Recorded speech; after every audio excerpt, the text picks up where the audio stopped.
Let's do a little exercise here at the outset of our Coastal Futures class. I'm at a location here in Dania Beach, Hollywood Beach, Florida.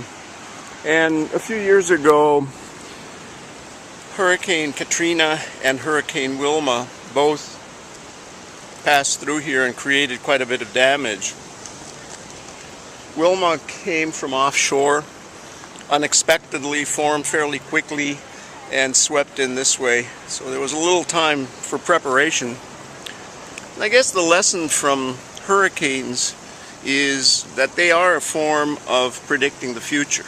You know, one of the things that we always do is we say, well, what's the medium-term prediction for hurricanes? Is next year going to be a bad, normal, or relatively slow hurricane season?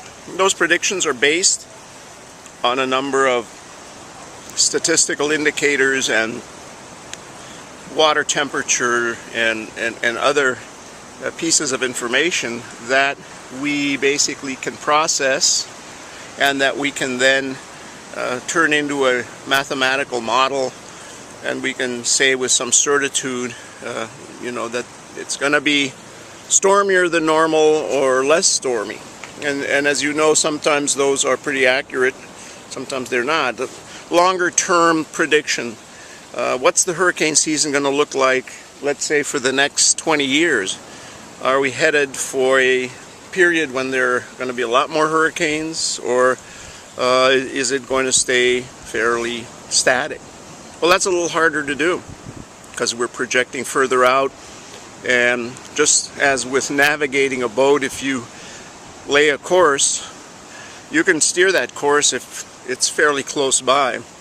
But the further you go out, the wider the angle gets, because there are more and more factors that come into play, and the further away you want to navigate, the less accurate you're likely to be, because small errors up close expand as you move forward in distance or in time.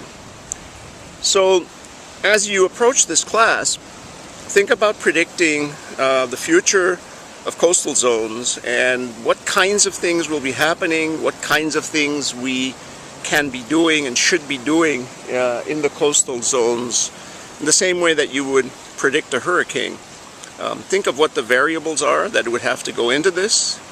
Think of what the alternative technologies are that might be brought to bear on responding to it. Think about the possible remediations on the other side of whatever the projected period is to fix things or move things or repair things. And that is more or less what this entire class is going to be about.